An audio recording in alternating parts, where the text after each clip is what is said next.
Hello and welcome everybody, this is Roland Hartmann from GraphicEmotion.com and I'm back with another Stardust tutorial for Superluminal.tv.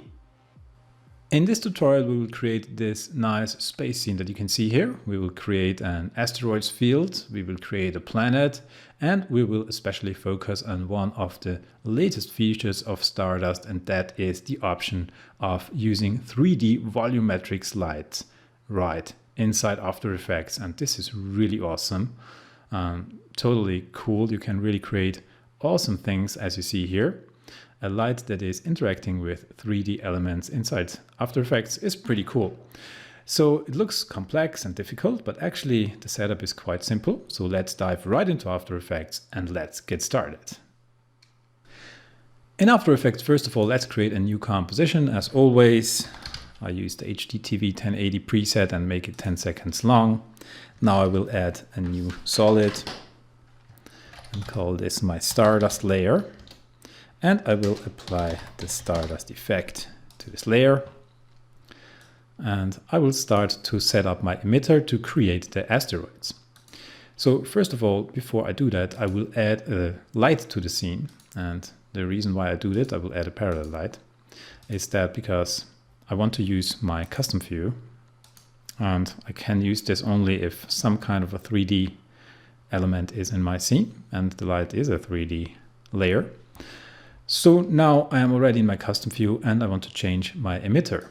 Go to the emitter settings and let's change this from emitter type point to emitter type ring, because we want to emit from a ring.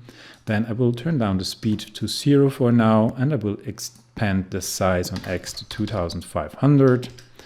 I also want to rotate this 90 degrees on the X-axis so that it lies flat in my scene. And I want to increase the ring particles to 100. Let's zoom out a bit here, or dolly out, that we can see what's going on. And now you see I created a big ring with 100 particles. One more thing, I want to emit only once, so I do not need to emit all the time. And of course, I want these particles to be visible throughout my whole scene, so I will extend or increase their lifespan to 10 seconds. And okay, now I have a basic ring made out of particles that live 10 seconds in my scene. Awesome. Now I want to create a asteroid field, and therefore I need some distribution here, some kind of a disk. And to achieve that, I will use a replica node. So let's add a replica node and let's link it to my particles. And inside the replica node, let's first of all change the replicates to something like, I don't know, maybe 12 or so. Then I want to change the scale on X to 110. You will see what this does. This will spread out now it will extend my ring on the X-axis. And if I do the same on the Z-axis, then I have a nice evenly distributed disk. Cool, but I don't want this to be evenly distributed. I want it to be randomly distributed, and therefore we will use a turbulence node. So let's add a turbulence node and let's link this to my replica. And now I can offset that position.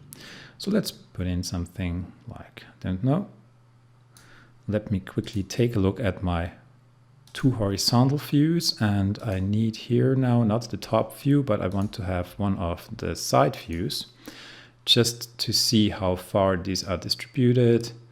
And let's say we take for now not too much, so we'll go with 350 for now, because I will create a second instance afterwards, but this is good for now. Okay, let's go back to my one view.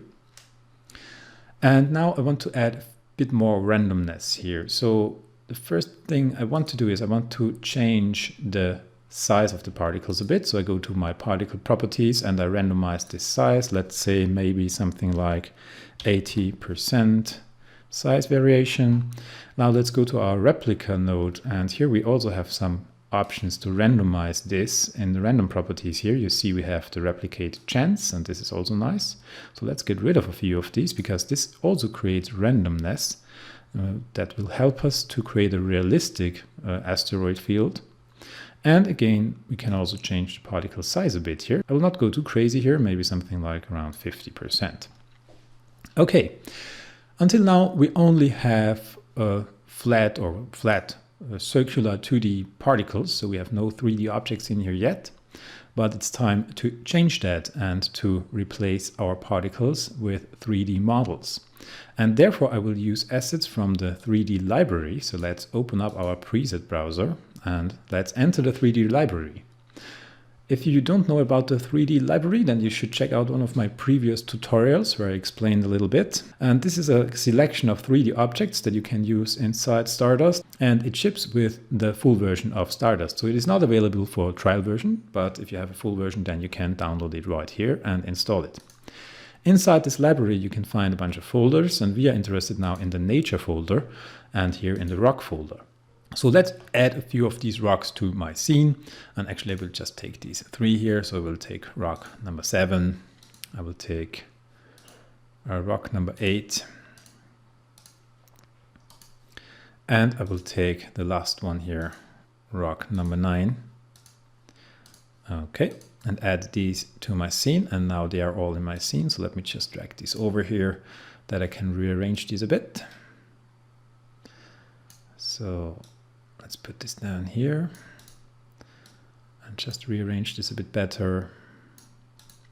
Bring them closer together, because later on I will duplicate all of these nodes, and that's why I will organize these a bit better for now. Okay, and if you take a close look here in the middle of our scene, these 3 models, they are already visible here.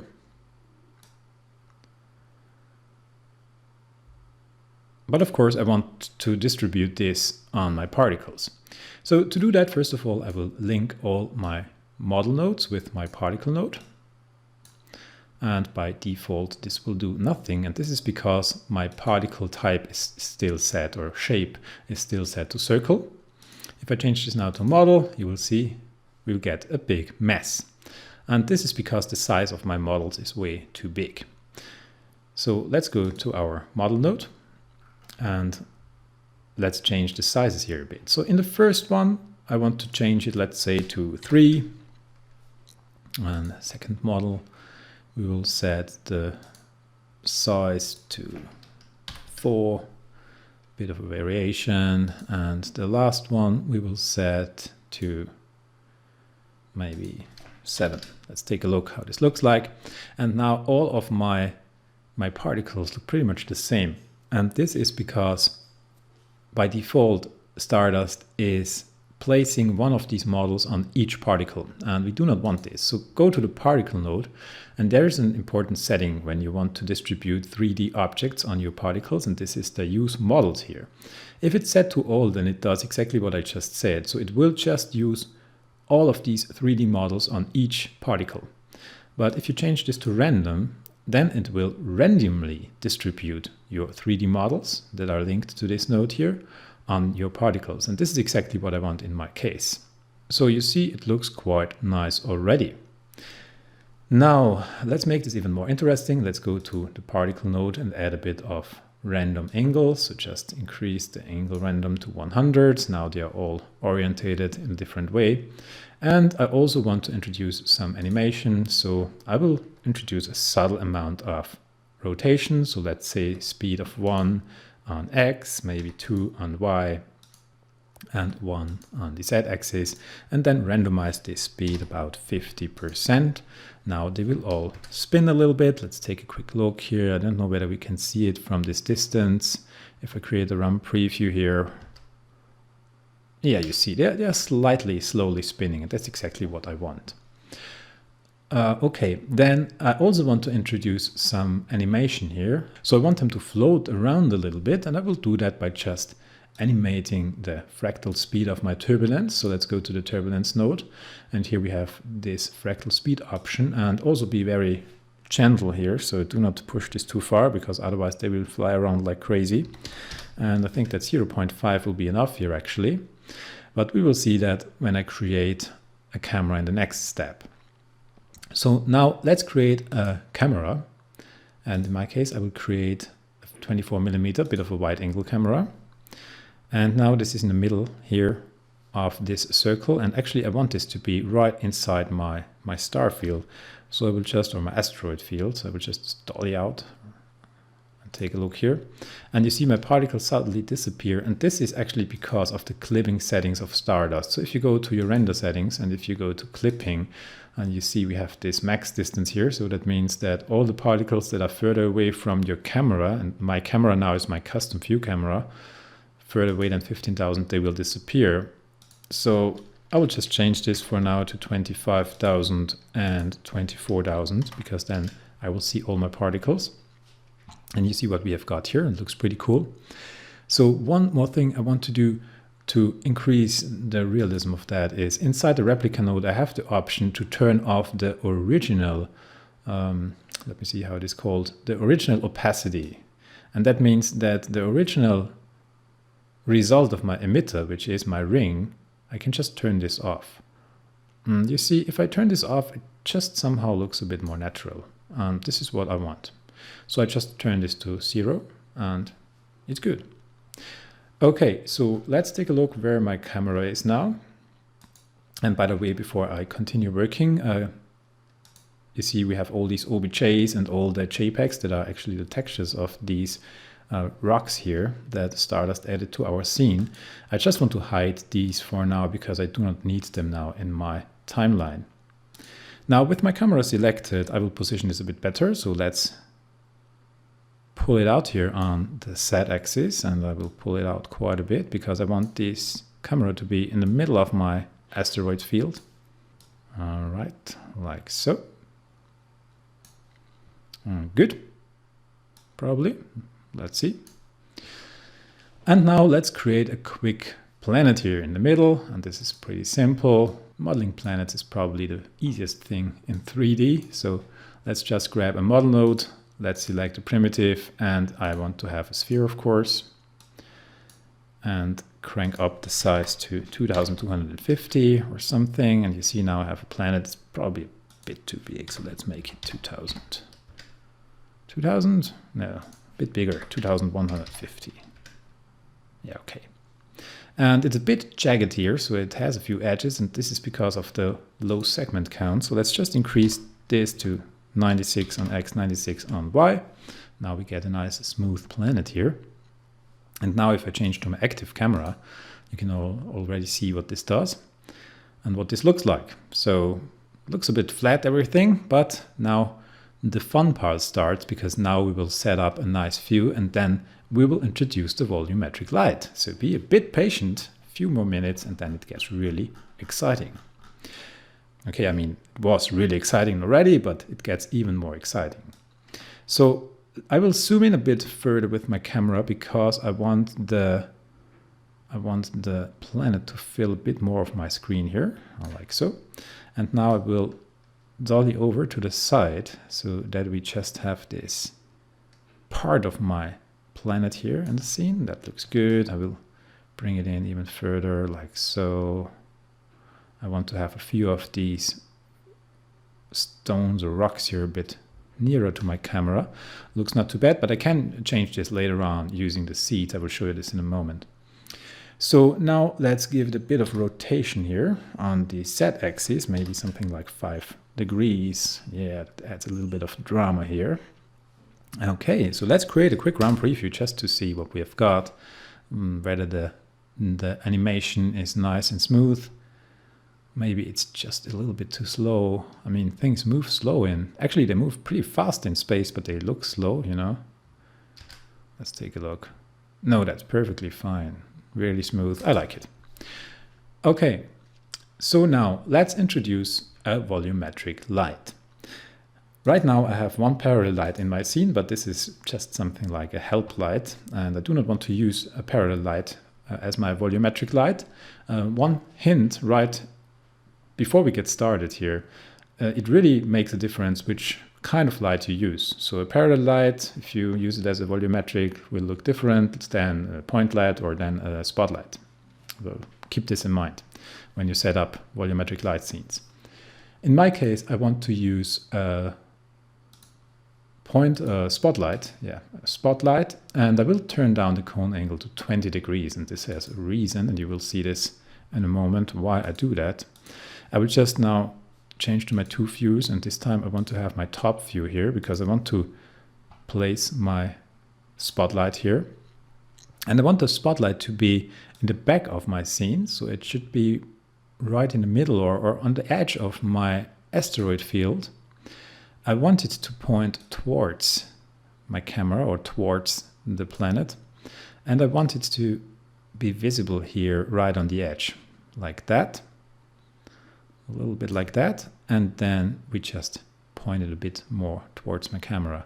And this also will have an influence, I will show you this in a moment, how my volumetric light will look in the end. So let's point this towards the camera. You see that the camera is right here. Okay, and I will just leave it for now. And now let's make this volumetric. And if you hear a strange noise, it just started raining like crazy here. And it's hammering against my window. Really cool atmosphere. It gets really nice here with volumetric lights and rain and stuff. I like it. Okay, so volumetric light. I just added this node here, and you can just add it to your scene. You do not have to connect it to anything. And by default, it just creates a big mess. Everything is white. And this is because by default, the volumetric light will take all of the lights in your scene into account. And you can specify this with the names of your lights. So if we take a look, my spotlight is called spotlight. And if I choose the option here, starting with, and instead of all I put in an S here, and then Stardust will only take my spotlight into account. I will turn off my parallel light for now because I do not need it. And you see that it's still creating a mess, and this is because our settings are way too high. So let's drop the amount first of all to 10% or 10, whatever this is. And you see now, yes, we get something. It looks like something like a fog with a bright spot, and that's not actually what we want to achieve. So we could go in here now and play around and try around, but there is one crucial thing that you really have to keep in mind when working with volumetric lights. If you want them to interact with your objects, then you have to turn on the shadows in the render settings of Stardust. So let's open up the render settings, and here you will find the shadow tab, and we can turn this on. And then suddenly you get some more exciting and dramatic results. Now you see we have a shadow from our planet, we have shadows already from our asteroids here, and yeah, this looks way better.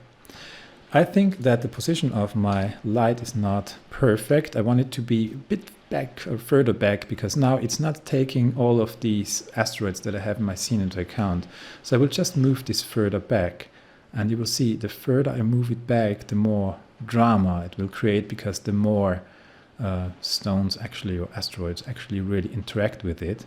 So I will move it back quite a bit. So 13,500 is maybe a good value. And this looks really nice already. Move it over here. And you see if I move the light, then it really is interacting, and the beams are interacting with these asteroids. And that's pretty cool. Now let's take a quick look at the settings, and I will not go through all, or probably I will go through all, but I do not want to explain each of it. I just want to set up my light so that it looks nice in this scene. First of all, I want to colorize it a bit. I want to give it a slight bluish tint. Looks pretty nice. Then you have the option to change the distribution, and I'll show you this quickly. Of course, if you increase this, then you create more light in your scene. But I do not need that much, so I will turn this down maybe around 60 for now. I have the option to change the hotspot brightness and hotspot size, but I do not want to do this now. First of all, I want to change the decay. The decay is a pretty good, cool setting, and there you can change. It's kind of a fall off the decay. You see, you can make it smaller. Let's put this to 10 just to demonstrate this. Then it's really small. Or you can, of course, increase it, 70.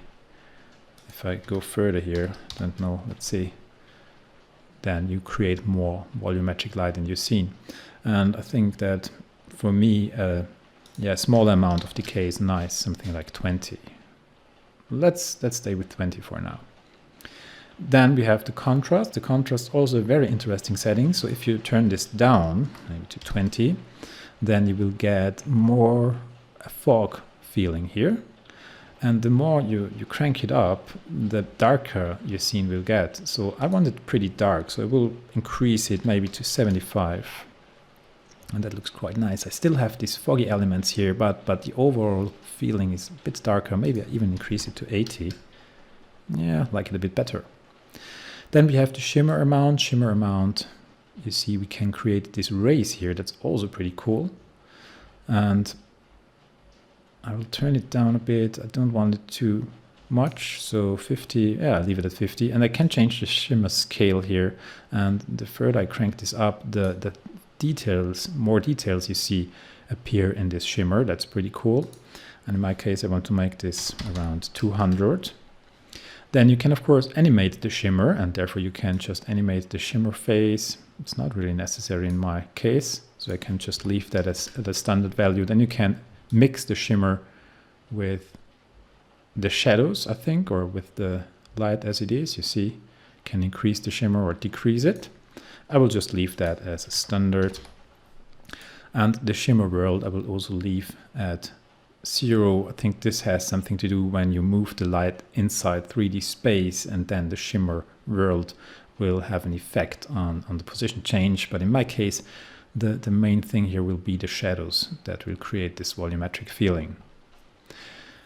Okay, now let's quickly take a look at the hotspot brightness. If I turn this to 0, yeah, then it gets, of course, smaller, and the hotspot size works a little bit the other way around. If you increase this, it gets smaller, and if you decrease this, it gets a bit more obvious.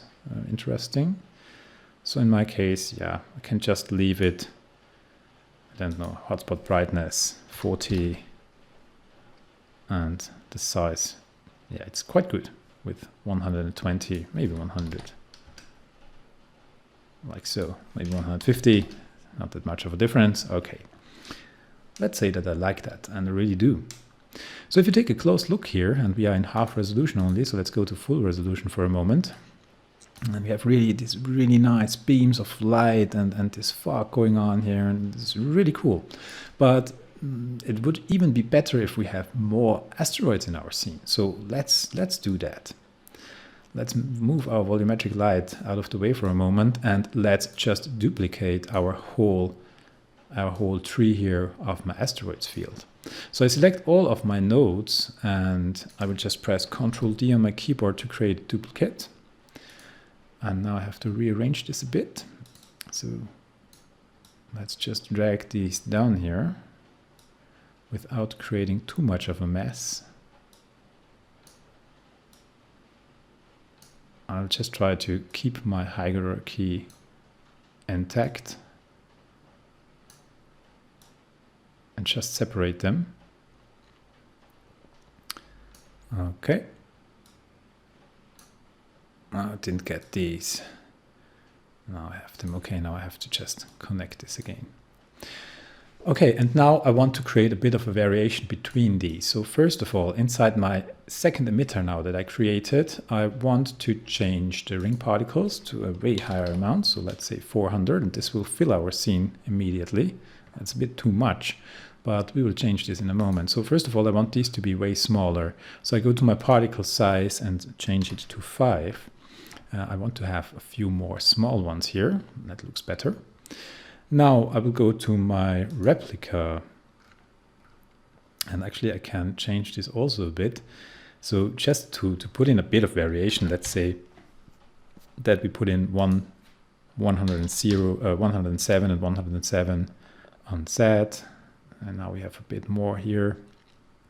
Looks quite good. Now let's go to the turbulence, and let's increase the position offset for these quite a bit maybe, so that they are really filling our scene a bit more. And that doesn't look too bad actually. And what we can do now, we can go into our models, and let's see. What I would like to have is a few of them are really big and the other ones are smaller. So let's go to these models of my first system, and let's change the sizes here maybe a bit. So this is set to 3. I will set this down to 2 to decrease the size of these a bit. Then I will go to my second model, and I think that this was at 4. I will set this down to 3. Yes, and then I will just leave these big, and let's take a look here, 7. Maybe I increase this even to 9, that we have a a few really big chunks in here. Yeah, that's cool. And now I will just decrease the size here as well. So let's go into these here. Let's make it 2. And I will increase the size of this second one, maybe to, in this case, to something like 6. Okay, and right here, and we turn this down to 3. Yes, that doesn't look too bad. Actually, I like it. Yes, looks quite nice. So another option that I have, if you want to art direct how this is distributed, you can do this by the seed values. And you have seed values on your emitters. And if you change the seed here, then you see that you will change the position of the particles actually. This will change this. And you can art direct how these particles are distributed here. And the other option that you have, you can go inside the particle node, and there you also have a seed value, and this shift seed value that you have got here will just change the distribution of the 3D model. So it will not change the position of the particles itself, it will just change which of the models that you connected is distributed on which particle. And this is also pretty cool, because then you can distribute where the big chunks are, or art direct that a little bit. So let's do that here as well. Let's take a look. Oops, now I changed the birth chance. No. Let's take a look here, what we can do here. It looks quite good. Actually, yes, I really like that. So now, one more little thing I want to do, I want to go to my turbulence of my second system, and these are the smaller chunks, and I want these to animate a bit faster. So I will just put this to 1 fractal speed. Okay, this should do. And now, just to make this whole scene a little bit more interesting, we will add 2 more lights to this scene. So let me just take or use my parallel light that I already put in here. And of course I don't want it here. This looks pretty awful. As you see, this destroys everything. So we have to position that a little bit better. So to make this easy, let's create a new null for a moment. Make it 3D, because this will then stay right in the middle of my scene. And I just will use its position to control the point of interest of my light. So let's just link these two together. Alt click on the stopwatch and then just take the pick whip to the position. And this way now I can just use my parallel light way easier. You see now the point of interest will stay always in the middle of my planet. And now I can just shift it around easily and create a nice look. So you see, what I try to achieve here is I want to have a bit of light on my planet here on the side. And I also want to have a bit of light on my asteroids, but I think that this is a bit too much. So let's put this, no, I'm on Y now. I do not want to change the Y axis. I wanted to change the set. So let's push it over again here on X. And then let's pull it back on set a little bit. Not too bad. Let's go in here. Just try to get a small amount of light to the side of my planet, like so. This is okay. It's just too intensive. So let's open up the light options and turn down this intensity quite a bit, maybe to 25. That's cool. A little bit more, 35. Okay, yeah, that looks nice. This is exactly what I'm aiming at, this nice shine here on my planet. Now let's duplicate this light.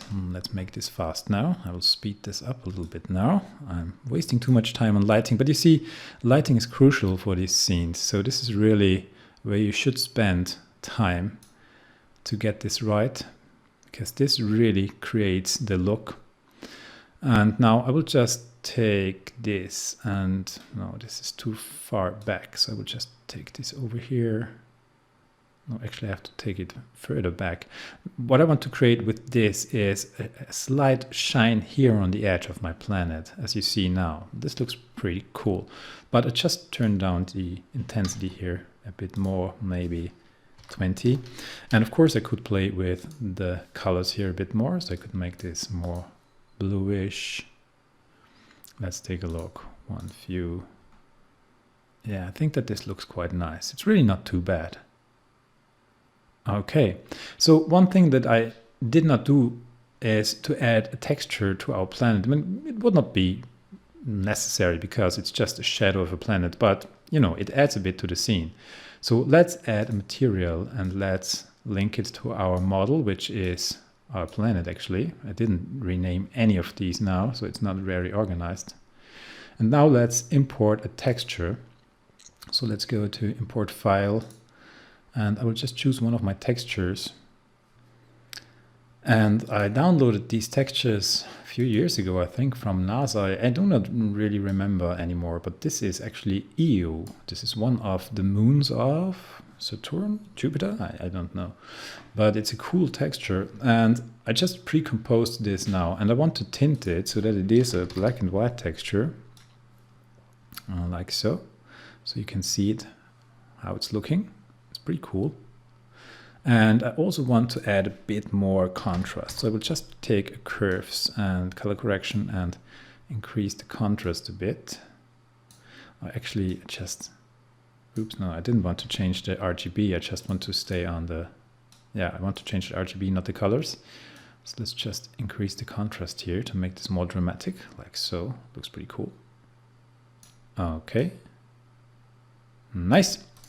Now let's go to my main comp and let's add this to my scene. Let's drag in our composition, make it invisible. And now inside my material, I can now assign this to different channels. First of all, I want it in my diffuse channel, of course. So let's select diffuse texture, this EU RGB. And let's turn down the color from particle, because otherwise it will have not an effect. And now we should see something, and we see nearly nothing. A little bit, you can see it here. So this is of course because we have not that much light on my planet, and yeah, it's a subtle effect, but it's an effect. So I will also bring it into the roughness here. So let's take this here as well. And yeah, you see, it's a very subtle effect, I have to admit, but yeah. If I increase my light here, I just want to show you this, you know, so that you understand why I'm doing this. If I increase the intensity of my light, now you see we have this texture here on my planet, and yeah, it just looks a little bit nicer than without. Of course, if you want to change the rotation of your planet, you can do that as well. You just go to the model, and inside the model properties, you have this option of the angle. So let's just rotate this maybe a bit on Y until we find a nice spot. And as I said, it's really not that obvious, but there was a nice spot here, this dark one here. And I actually like that, and you see it here as well. Here's also something going on. Let's concentrate maybe a bit more on this area here. Okay. Good, so you see it's a bit of a subtle effect, but we can increase it, and I will do that actually. I will just add one more light, and I want to add a very, very, very subtle ambient light. So let's add an ambient light, and let's turn this down to a value maybe of 3%, and let's take a look what this does. This will just brighten up the whole scene, and now you see also the texture of my planet is more obvious, and yeah, this is really cool. I like that. Okay, you see that I'm spending a lot of time lighting, but you see that it's important. I would recommend that you spend way more time than I do here. Generally, always. All my tutorials, what I do, don't do the same. Spend more time. Then you get way cooler results. Okay, so as a last step in this tutorial, I will just add a quick color correction so that we have something that you can really look at, you know. So let's create a new adjustment layer. And let's add a Lumetri color. It's a good idea, actually. Lumetri. If you have one of the newer versions, then you will have Lumetri Color. If you're working with CS5, then, well, then Stardust doesn't work anyway. So let's go to the creative here and let's add maybe, oh, this sounds nice, Matrix Mars. So I should take this. Let's see what this does. Not too bad, but I don't like it. So let's take a look at this Matrix Green. Wow, that's like underwater. Matrix Blue. And now I will spend about 1.5 hours going through all these, searching for a nice preset, and you can watch, so stay tuned. No, of course I won't do that. I will just take the Matrix Mars and I will be satisfied for now. I will turn down the intensity a bit, so maybe to something like 70. And then I will change the basic color correction. So let's increase the exposure slightly to 0.5 or something. Yes or no, I don't know. A bit more shadows, maybe 25, or more brightness in the shadows, I should say. So reduce the exposure again. I don't need this. Something like that, you see. And yeah, not quite satisfied, but for the sake of this tutorial, it's okay. So if you want to spend a bit more time, then you can do so. I want to give you now one more hint to make this a bit more interesting. There is another feature that is pretty cool inside Stardust, and it's also new. So let's take a look at that. And this is the fog feature. If we turn this on now, by default, it will get a little bit crazy again. You see what it does? It just overlays your 3D elements with a color that you can select, and you can and yeah, it of course overlaying it along the Z axis. You can specify start and an end. And I want to increase this start so that we do not get too much on our planet. But I will show you what you can do with this, and this is pretty cool. We can create a bit more foggish environment here. And now we will just take a color, and we will take a color right something about here. Let's take a look. Like so. You see what we got now. And I think this is not too bad. It's quite cool, actually. We can turn down the opacity so that it's a bit more subtle. But you see where this is going. Maybe I make it a bit darker, actually. One of the darker areas.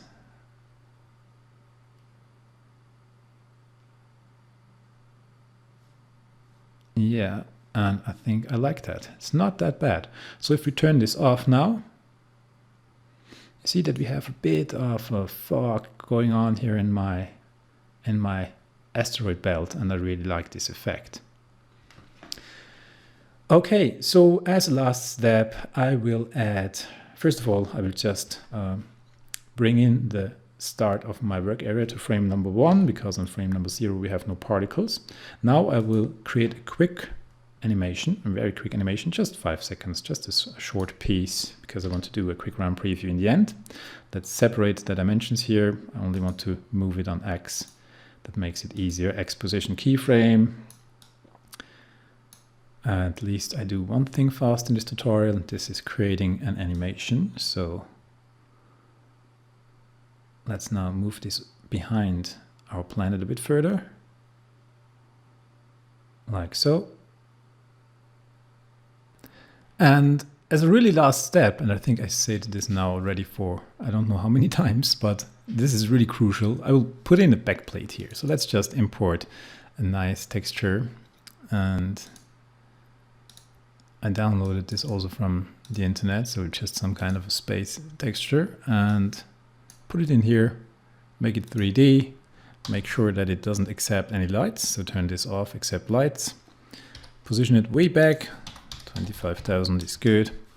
Scale it up, hold down shift and scale it up so that it covers more or less my scene. I will rotate it because I also tilted my camera 5 degrees, so then it will just fill in my scene a bit better. And then I will shift it over so that we have a nice, take a look at that, that looks quite cool. And this is important, you know, to get another layer of realism here. I think it's way too opaque, so we'll just turn down the opacity to something like 60. Okay, yeah, you see now this looks really nice. So adding this makes total sense, definitely. So now, as a really final step of this tutorial, I promise, I will do a quick run preview and I will be back when it's finished. Okay, now the RAM preview is finished and I'm looking at the result and I think that it's pretty cool. Maybe the movements are a little bit too erratic of the small stones, but yeah, otherwise everything looks really nice. So I really hope that you enjoyed this tutorial a bit, that I maybe sparked some ideas in your mind. If you have any questions, then feel free to post them in the comments. Thank you very much for watching and I really hope to see you soon. Goodbye.